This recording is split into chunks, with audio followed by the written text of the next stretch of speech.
السلام علیکم ورحمۃ اللہ وبرکاتہ۔ محترم ناظرین اکرام، آج ہم پڑھیں گے پیش کی تختی۔ گزشتہ ویڈیو میں ہم نے تختی نمبر 3 کے اسباق، زبر کی تختی اور زیر کی تختی پڑھی ہے۔ یہ الحمدللہ دونوں تختیاں مکمل ہو چکی ہے۔ جن لوگوں نے اب تک وہ ویڈیو نہیں دیکھی ہے، سیکھنے کے لیے ان کو بھی ہم دیکھ لیں۔ اور آج ہم پیش کی تختی پر بات کریں گے۔ بسم اللہ الرحمن الرحیم۔ شروع اللہ کے نام سے جو بڑا مہربان نہایت رحم کرنے والا ہے۔ پیش کی تختی، پیش کو بھی معروف پڑھا جاوے اور مجہول آواز سے بچا جائے، تھوڑا بھی نہ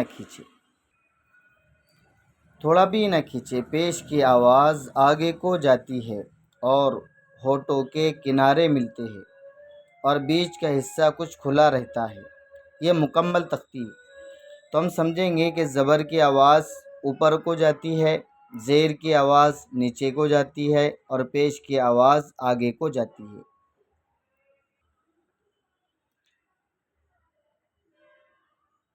جیسے حمزہ پیش او، اس کا اجرا ہے۔ حمزہ کے اوپر پیش کی حرکت ہے، حرکت کو جلدی پڑھے، تھوڑا بھی نہ کھینچے۔ پیش کی آواز آگے کو جاتی ہے۔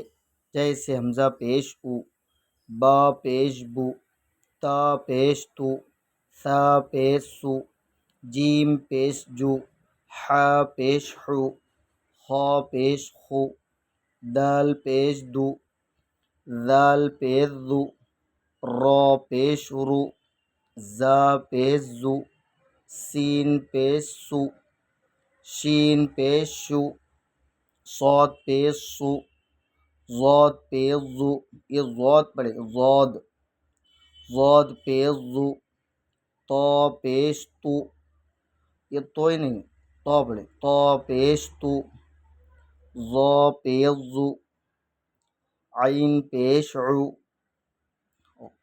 غین پیش غو، فا پیش فو،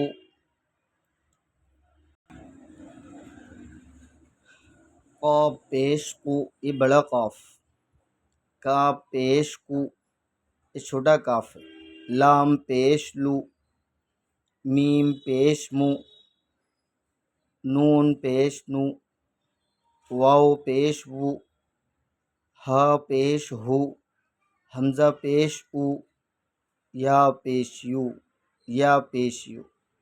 اس لیے ناظرین، آج کی ویڈیو میں یہ پیش کی تختی اور اس طرح اس کا اجرا اور اس کے قواعد بتلائے گئے کہ پیش کو ہم کس طرح پڑھیں۔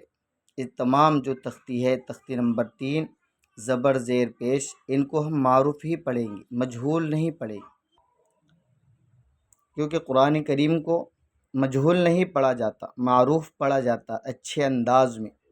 اس لیے مجہول پڑھنے سے ہمیں روکا گیا ہے، منع کیا گیا ہے کہ ہم قرآن کریم کو مجہول نہ پڑھیں، بلکہ تجوید کے ساتھ، حروف کی ادائیگی کے ساتھ، معروف انداز میں، اچھے انداز میں ہم پڑھنے والے بنیں۔